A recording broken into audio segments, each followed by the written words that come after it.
Oh, I didn't have any expectations. We were living just day for day. I was at that time was actually a very exciting time anyway, because that was the time when a lot of Russian literature and memoirs from Stalinist times started to be published.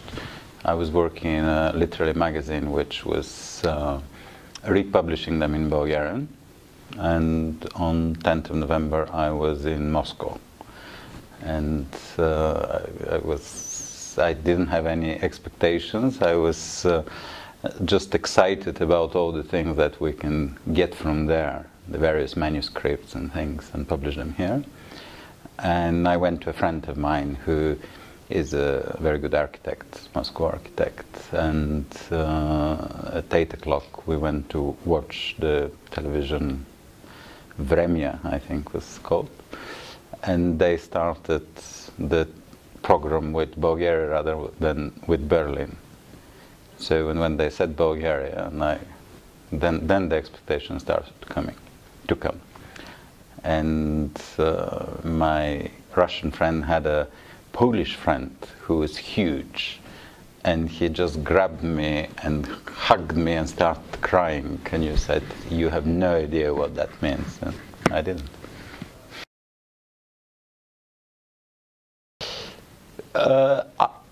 I'm one of these people who think that the main transition and the main change has taken place. So the big things have happened. Market economy came, the correct institution was established, and the bad institutions were closed. From now on, I think it's very important on a daily basis for us to work on incremental change.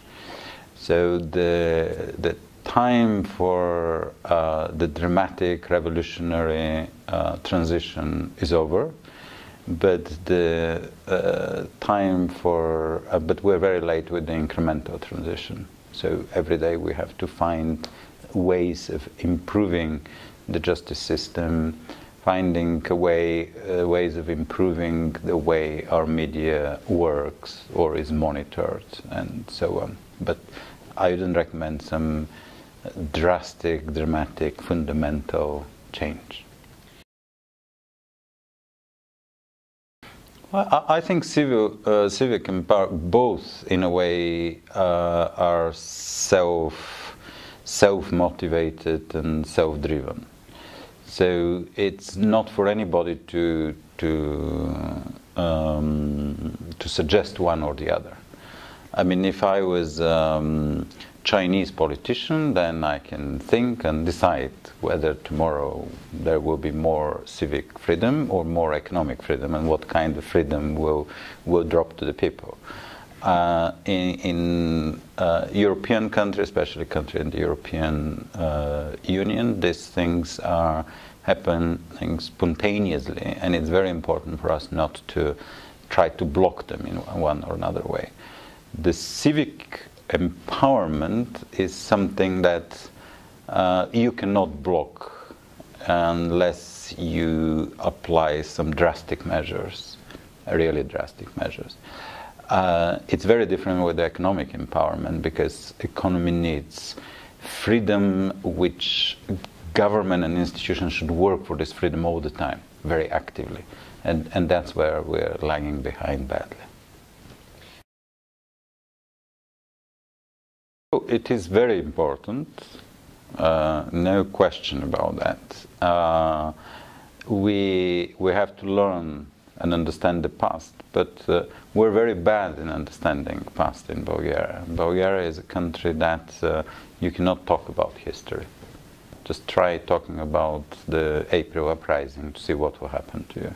Try to talk as an historian, to say, well, I want to understand actually what exactly happened. And then you'll be presented with poems by Vazov. And if you question the validity, the factual validity of these poems, then you'll be announced as a national traitor or foreign agent, or I mean, depends who will accuse you in something. But so it's not that we're not capable of talking about our communist past only. We just have some problem with history, and this is one thing that we have to address. I think at the time of the early transition, we have to put the transition or this last 25 years have different periods, and we all know them in one way or another.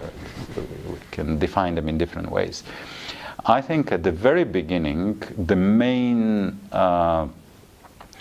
main qualities for leadership was courage and moral compass, and it was very simple. You had to stand and to say, yes, I feel the fear, because, I mean, a week or two or a year after 10th of November, the fear was somehow still there. I feel the fear, but despite of that, I have to do that, because it's right. And then you have to know what's right and to stand for it. And I think the brightest figures of the early transitions had exactly that. Later, things become a bit more elaborate, a bit more complex.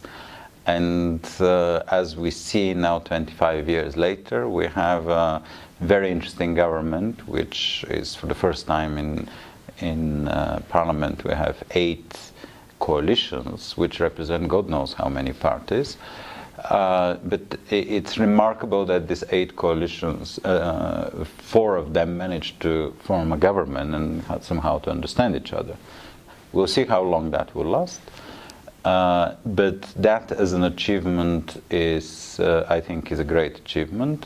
And also it shows the type of leadership that you need, the type of complex negotiations, understanding various different sides, because things are becoming more and more complex, and this communism, anti-communism, it's very correct opposition, but it's not sufficient anymore.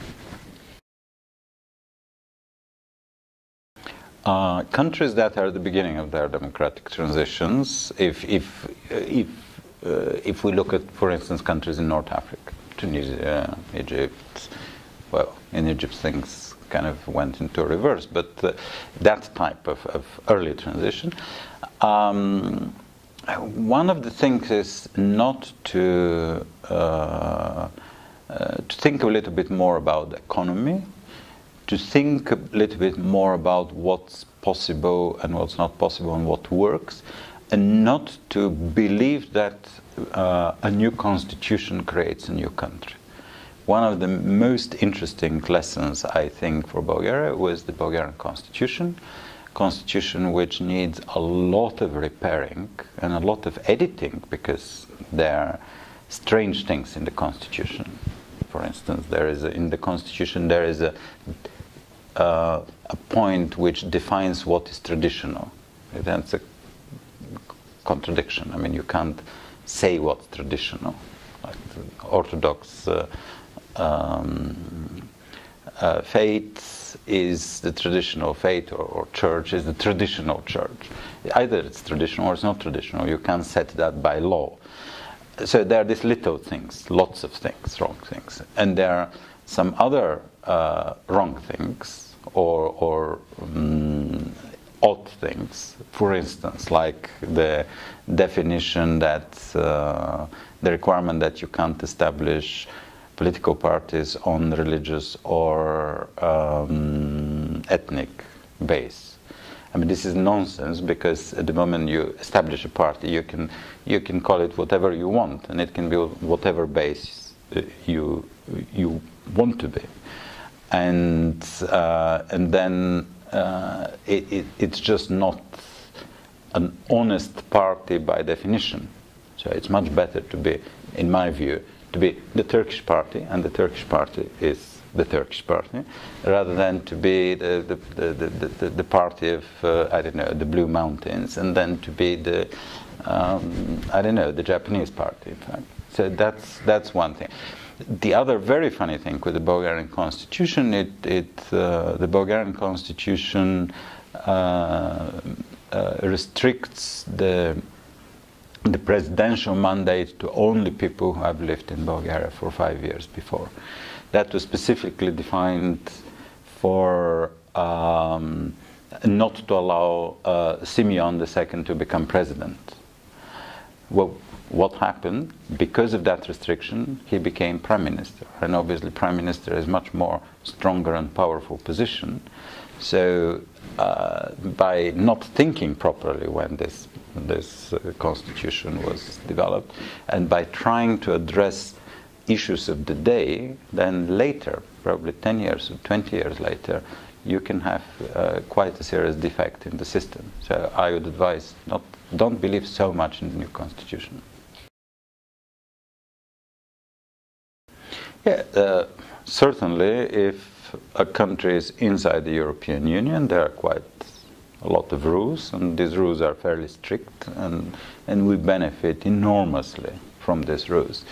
And also, if a country aspires to be a member of the European Union, that also helps.